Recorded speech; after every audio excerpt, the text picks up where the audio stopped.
Hi all, welcome back to our channel. ഇന്ന് ഞാനൊരു അടിപൊളി റെസിപ്പി ആയിട്ടാണ് നിങ്ങൾക്ക് മുമ്പിൽ വരുന്നതൊക്കെ. ഇപ്പോൾ കാണുമ്പോൾ തന്നെ മനസ്സിലായിട്ടുണ്ടാവും, മഞ്ഞച്ചപ്പല ഇലയൊക്കെ കാണുന്ന സമയത്ത്.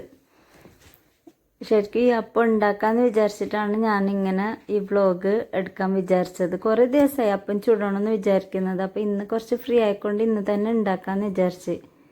ഇത് രാവിലെ തന്നെ ബ്രേക്ക്ഫാസ്റ്റിന് തന്നെ ഉണ്ടാക്കാമെന്ന് വിചാരിച്ചിട്ടാണ് പുറത്തിറങ്ങിയത്. നോക്കുമ്പോൾ കുറേ ഇലയൊക്കെ നല്ലോണം ഇങ്ങനെ വെളിഞ്ഞിട്ട് യെല്ലോ കളറൊക്കെ ആയിട്ടുണ്ടായിരുന്നു. ശരിക്കും പറഞ്ഞാൽ ഒരു 3 പ്രാവശ്യമൊക്കെ ചുടുന്ന സമയമായി ഇന്ന് കട്ടാക്കിയിട്ട്. ഞാൻ പിന്നെ ഫസ്റ്റ് ടൈമാണ് ഇന്ന് ഉണ്ടാക്കുന്നതൊക്കെ. ഇതെൻ്റെ ഹസ്ബൻഡ് ഇങ്ങനെ ഇട്ടിട്ട് നട്ടതാണ്. അതിൻ്റെ മഞ്ഞെന്തോ ഇട്ടിട്ടാകുമ്പോൾ അതിൽ നിന്ന് ഇങ്ങനെ മുളച്ചിട്ടാണ് ഈ ലീഫൊക്കെ വന്നത്. വീട്ടിൽ പിന്നെ കുറേ മുറ്റമൊന്നും ഇല്ല, ഇൻ്റർലോക്ക് ഇട്ടിട്ടുണ്ടാകുമ്പോൾ മണ്ണ് കുറവായതുകൊണ്ട് പിന്നെ ഇങ്ങനെ ബാഗിലാക്കിയിട്ടൊക്കെ നട്ട് പിടിപ്പിച്ചത്. അത്യാവശ്യം ഞങ്ങൾക്ക് വേണ്ട കൃഷിയൊക്കെ ഞങ്ങൾ ഇങ്ങനെ ഓരോ ബാഗിലും അതേപോലെ ഡ്രമ്മിലൊക്കെ നട്ട് പിടിപ്പിച്ചത്. ഇതിപ്പോൾ കഴിഞ്ഞാൽ പിന്നെ നെക്സ്റ്റ് വേറെ എന്തെങ്കിലും ഇതിനകത്ത് ഇട്ടിട്ട് ഇതേപോലെ ഉണ്ടാക്കുക. പിന്നെ കൂടുതൽ സ്ഥലമില്ലാത്തപ്പോൾ പിന്നെ ഇങ്ങനെ മുറ്റമൊന്നും കൂടുതൽ വൃത്തികേടാവാനും ഇല്ലല്ലോ. ആവശ്യമില്ലെങ്കിൽ ഈ ബാഗിനൊക്കെ ഒഴിവാക്കി കൊടുത്താൽ മതിയല്ലോ. അങ്ങനെ ഇതിൽ നിന്ന് നല്ല ഇലകളൊക്കെ ഇങ്ങനെ കട്ട് ചെയ്തുകൊണ്ടുള്ളത്. ഞാൻ ആദ്യമായിട്ടാണ് ഈ അപ്പം ഉണ്ടാക്കുന്നത്. പിന്നെ വീട്ടിൽ തന്നെ നട്ടുണ്ടാക്കിയ ഇലയല്ല. അപ്പോൾ ആ ഒരു ഇൻട്രസ്റ്റിങ്ങും കൂടി ഉണ്ട് എനിക്ക് ഉണ്ടാക്കാൻ.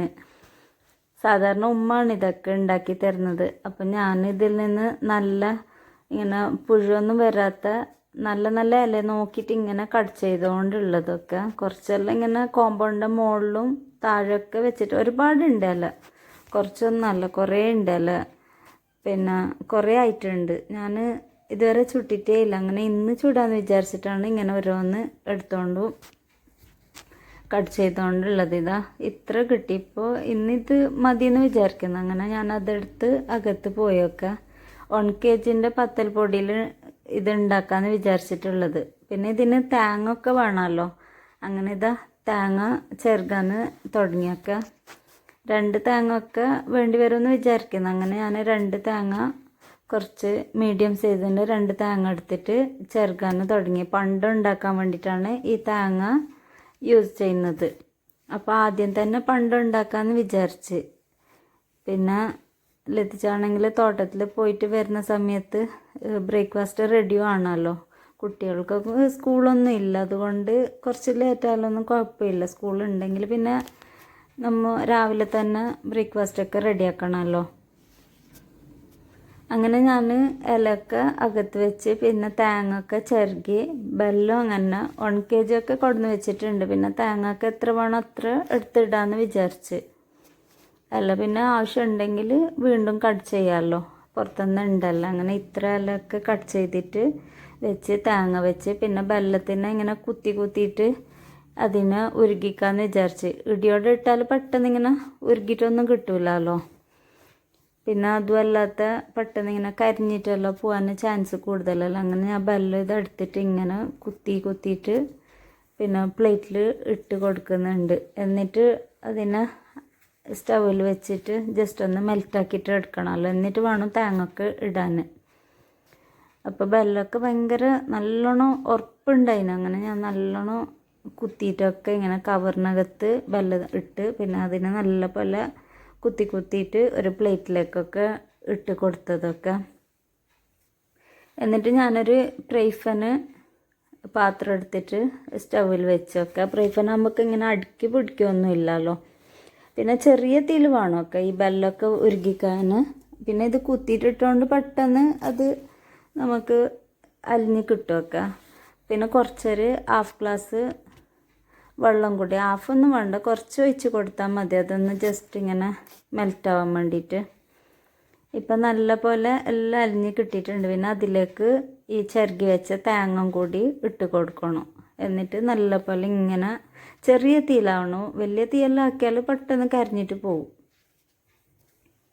അങ്ങനെ ഞാൻ തേങ്ങൊക്കെ ഇട്ട് ഇങ്ങനെ ഇളക്കിക്കൊണ്ടുണ്ട്. വേണമെങ്കിൽ കുറച്ച് ഏലക്ക പൗഡറൊക്കെ ഉണ്ടെങ്കിൽ അതിട്ടാൽ നല്ല മണമായിരിക്കും. ഇഷ്ടമുണ്ടെങ്കിൽ ഇട്ടാൽ മതി. അധികൾക്കും ചില കുട്ടികൾക്കൊന്നും ആ ഒരു മണം ഇഷ്ടപ്പെടാറില്ല. അങ്ങനെ ഞാനിന്ന് ഇട്ടിട്ടൊക്കെ എൻ്റെ മോനക്ക് അത്ര ഇഷ്ടമില്ല. അങ്ങനെ ഞാൻ പെട്ടെന്ന് ഇത് റെഡിയാക്കി.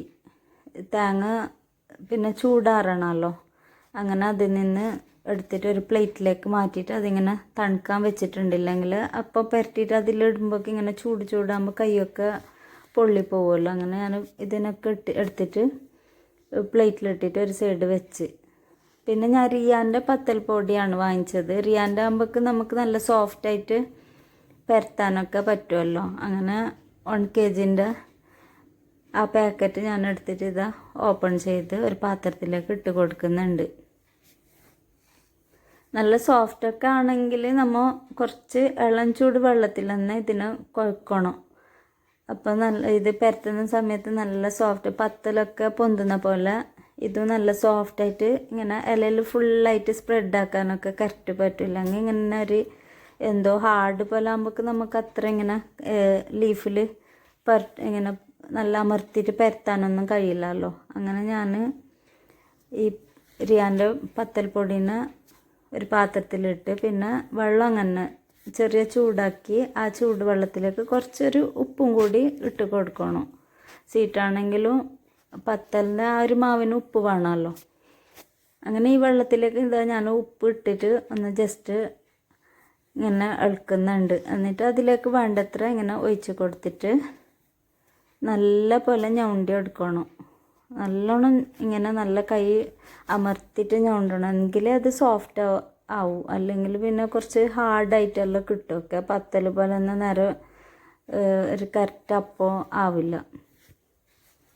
എന്നിട്ട് ഞാൻ ഈ ഇലനെ നല്ല പോലെ കഴുകി വെക്കുക. എന്നിട്ട് അതിനെ ഒരു തുണി എടുത്തിട്ട് ഇങ്ങനെ തോർത്തിയിട്ട് ഉണക്കുന്നുള്ളത്. വെള്ളത്തോടാകുമ്പോൾക്ക് പിന്നെ അത്ര ശരിയാവില്ല. അപ്പോൾ അങ്ങനെ വിചാരിച്ചിട്ട് നല്ല പോലെ ഒന്ന് വെള്ളമൊക്കെ പോയിച്ചിട്ട് ഇങ്ങനെ തോർത്തിയെടുത്തിട്ട് ഇല നല്ലൊരു സൈഡ് വെച്ച്. എന്നിട്ട് ഇത് കുഴച്ച് വെച്ച ഈ മാവില്ല പിട്ടിനെ ഞാനിപ്പോൾ ഇലക്ക് ഇങ്ങനെ ഇലൻ്റെ മുകളിൽ കുറച്ചെടുത്താൽ മതി, കുറേ എടുക്കണമൊന്നുമില്ല. കുറച്ചെടുത്തിട്ട് നമ്മൾ കൈക്കൊണ്ട് തന്നെ ഇങ്ങനെ ഇലൻ്റെ ഒരു അറ്റത്തിട്ടാൽ അതിനെ കൈക്കൊണ്ട് ഇങ്ങനെ ഞാനിപ്പോൾ ചെയ്യുന്ന നിങ്ങൾക്ക് കാണുന്നുണ്ടല്ലോ. ഞാൻ കറക്റ്റ് ഇത് ഡീപ്പായിട്ട് തന്നെ കാണിക്കാൻ വിചാരിച്ചിട്ടാണ് ഇതൊക്കെ കാട്ടിക്കുന്നുള്ളത്. അങ്ങനെ ഇലയിൽ ഫുള്ളായിട്ട് ഇങ്ങനെ സ്പ്രെഡാണോ എങ്കിൽ അപ്പം നല്ല ടേസ്റ്റ് ഉണ്ടാവും. പിന്നെ അതിനകത്ത് നമ്മൾ പണ്ട് ഇടില്ല, അതും അങ്ങനെ ഒരു സൈഡിൽ നിന്ന് സ്റ്റാർട്ടായാൽ പിന്നെ ഒരു സൈഡിലേക്ക് എൻഡ് ആവണമെങ്കിൽ മുഴുവൻ ഇങ്ങനെ കടിച്ചിട്ട് കഴിക്കുന്ന സമയത്തെല്ലാം എല്ലായിടത്തും ഈ തേങ്ങയൊക്കെ സ്പ്രെഡ് ആവത്തുള്ളൂ. അങ്ങനെ ഞാൻ ഇത് ഇട്ട് കൊടുക്കുന്നുണ്ട്. തേങ്ങ മിഡിലിൽ ഇട്ട് കൊടുത്താൽ മതിയൊക്കെ. ചില ആൾക്കാർ ഇതുപോലെ മടുക്കും, അല്ലെങ്കിൽ പിന്നൊരു ഷേപ്പിലും മടുക്കാറുണ്ട്. എനിക്കാണെങ്കിൽ ഇങ്ങനെ ഇഷ്ടം. ഇത് ആകുമ്പോൾ നല്ല തിന്നായിട്ട് ഇങ്ങനെ ഇലനെ ഇങ്ങനെ കൈകൊണ്ട് എടുത്തിട്ട് കഴിക്കാനൊക്കെ ഈസി ആവും. പിന്നെ കഴിക്കുന്ന സമയത്തും അങ്ങനെ ഒരു തിന്നാകുമ്പോൾക്ക് നമുക്ക് പെട്ടെന്ന് ഇങ്ങനെ കടിച്ചിട്ട് കയ്യിൽ പിടിച്ചിട്ടെല്ലാം കഴിക്കുമ്പോൾ ഒരു നല്ല രസവും ഉണ്ടാവും, ടേസ്റ്റും ഉണ്ടാവുമല്ലോ. പിന്നെ എൻ്റെ ഇല അത്ര വലിയ സൈസൊന്നുമല്ല. ശരിക്കും പറഞ്ഞാൽ എനിക്കിത് കറക്റ്റ് സൈസായിരുന്നു. അധികം വലുപ്പമല്ല ചെറുതുമല്ല. അപ്പോൾ ഈ സൈസ് ആകുമ്പോഴേക്ക് നമുക്ക് നല്ല അപ്പച്ചമ്പിലൊക്കെ കറക്റ്റ് പിടിക്കും. പിന്നെ കഴിക്കാനൊക്കെ ഈസി വെക്കുമല്ലോ. ഭയങ്കര ഇങ്ങനെ വലിയ ഇല ഒക്കെ ആണെങ്കിൽ അതും വലിയ അപ്പമെല്ലാം ആവും. അതിന് പിന്നെ കുറേ 2-3 പീസൊക്കെ ആക്കാൻ അതും പണിയെന്നല്ല. അങ്ങനെ ഞാനിതാ കൈകൊണ്ട് അമർത്തിയിട്ട് ഓരോന്നിങ്ങനെ വെച്ചുകൊണ്ടുണ്ട്. എൻ്റെ ഹസ്ബൻഡുണ്ടെങ്കിൽ ഈ അപ്പം ഭയങ്കര ഇഷ്ടമാണ്. ഇങ്ങനത്തെ സാധാരണ ഇങ്ങനെ സ്വീറ്റ് അപ്പമൊന്നും അത്ര ഇഷ്ടമില്ല. രാവിലെ ബ്രേക്ക്ഫാസ്റ്റിനൊന്നും സ്വീറ്റ് അപ്പം കഴിക്കില്ല. പക്ഷേ ഈ മഞ്ഞ ചപ്പല അപ്പവും പിന്നെ ചക്കപ്പം അങ്ങനത്തെ ഒക്കെ ഭയങ്കര ഇഷ്ടമായി. പണ്ട് ഉമ്മ ഒക്കെ ഉണ്ടാക്കി കൊടുക്കുന്ന അങ്ങനത്തെ അപ്പങ്ങളൊക്കെ ഹസ്ബൻഡ് ഭയങ്കര ഇഷ്ടമാണ്. ഇന്ന് ഞാൻ ചോദിച്ചിട്ട് എന്നാ ഈ അപ്പം ഉണ്ടാക്കിയാൽ കഴിക്കുമോ എന്നെല്ലാം ചോദിച്ചായിരുന്നു. അപ്പോൾ ഉണ്ടാക്കുന്നതെല്ലാം പറഞ്ഞേക്കൊണ്ട് പിന്നെ രാവിലെ ബ്രേക്ക്ഫാസ്റ്റിന് തന്നെ ഇത് തന്നെ ഉണ്ടാക്കാമെന്ന് വിചാരിച്ചിട്ട് രാവിലെ തന്നെ തുടങ്ങിയത് ഈ പണിക്ക്. ശരിക്കും പറഞ്ഞാൽ ഈ അപ്പോൾ തലേ ദിവസം ഉണ്ടാക്കിയിട്ട് നെക്സ്റ്റ് ഡേ കഴിക്കുമ്പോഴാണ് കൂടുതൽ ടേസ്റ്റ്. ഈ ഇലയപ്പോൾ അതേപോലെ ചക്കപ്പൊക്കെ ഈ പണ്ടത്തെ അപ്പങ്ങളൊക്കെ അങ്ങനെയല്ല കൂടുതൽ അവരൊക്കെ ഉണ്ടാക്കാറ്. രാത്രി ഉണ്ടാക്കിയിട്ട് രാവിലെ കഴിക്കുമല്ലോ. പക്ഷെ ഞാനിപ്പോൾ രാവിലെ തന്നെ ഉണ്ടാക്കിയിട്ട് രാവിലെ കഴിക്കാമെന്ന് വിചാരിച്ച്.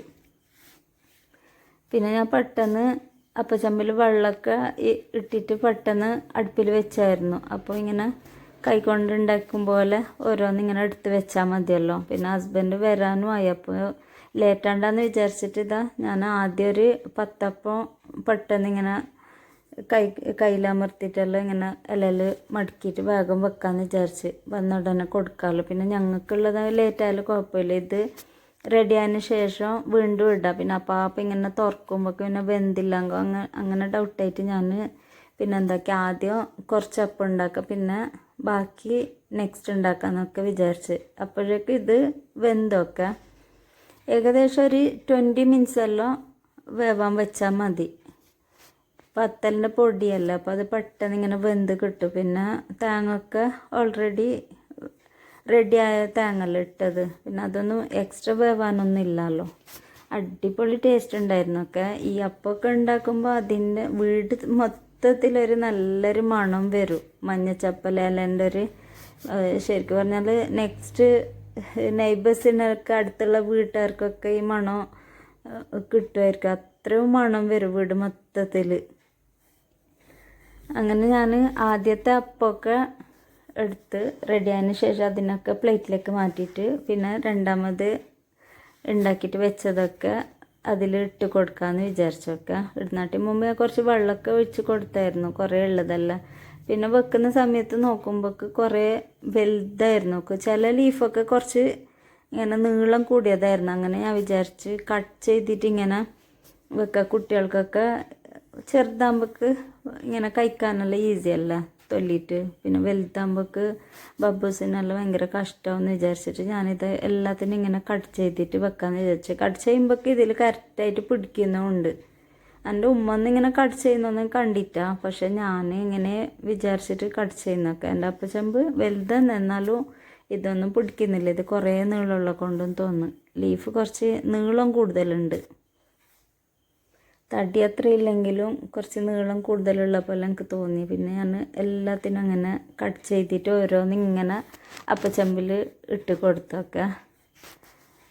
എനിക്കിതൊക്കെ ഉണ്ടാക്കുമ്പോൾ ഭയങ്കര സന്തോഷമാണ്. ഇങ്ങനെ നമ്മളെ വീട്ടിൽ തന്നെ പിടിച്ച പിന്നെ നട്ട് പിടിപ്പിച്ചിട്ട് ഉണ്ടാക്കിയ അല്ലെങ്കിൽ ഇങ്ങനെ അപ്പമൊക്കെ ഉണ്ടാക്കിയിട്ട് നല്ലതല്ലേ. നമുക്ക് എന്തായാലും കെമിക്കൽ കാര്യങ്ങളൊന്നും ഉണ്ടാവില്ലല്ലോ. വാങ്ങിക്കുന്ന അതിന് എന്തെങ്കിലും സ്പ്രേ അടിച്ചിട്ടൊക്കെ ഇങ്ങനെ വലുതാക്കുന്നത് നമുക്കറിയില്ലല്ലോ. അങ്ങനെ വീട്ടിലുണ്ടാക്കുന്ന തോട്ടത്തിലുണ്ടാക്കുന്നല്ലോ അതെല്ലാം യൂസാക്കിയിട്ട് ഇങ്ങനെ എനിക്ക് കുക്കാക്കുന്നത് ഭയങ്കര ഇഷ്ടമാണ്. എൻ്റെ ഹസ്ബൻഡാണെങ്കിൽ ഇങ്ങനെ പിന്നെ പറയണ്ട ഇങ്ങനത്തെ നാടൻ അപ്പമൊക്കെ ഭയങ്കര ഇഷ്ടമാണ്. അങ്ങനെ രണ്ടാമത് ഇത് വെച്ചതൊക്കെ വെന്തിട്ടുണ്ടൊക്കെ. അങ്ങനെ ഞാൻ പ്ലേറ്റിലേക്ക് ഓരോന്നിങ്ങനെ എടുത്തിട്ട് മാറ്റിക്കൊണ്ടുള്ളത്. പിന്നെ ആരും ലൈക്ക് ചെയ്യാനും അതേപോലെ സബ്സ്ക്രൈബ് ചെയ്യാനൊക്കെ മറക്കരുതൊക്കെ. ഇടയിൽ തന്നെ പറയാം. അവസാനം പറഞ്ഞിട്ടാകുമ്പോൾ അധികം ആൾക്കാരും ചെയ്യാൻ മറക്കുന്ന കാര്യമല്ല. ഷെയർ ചെയ്യണം. അതേപോലെ കമൻറ്റ് ബോക്സിൽ കമൻറ്റും സെൻഡ് ചെയ്യണം. ബെല്ലൈക്കൺ ബട്ടൺ അതും കൂടി ഒന്ന് ജസ്റ്റ് പ്രസ് ചെയ്യണേ.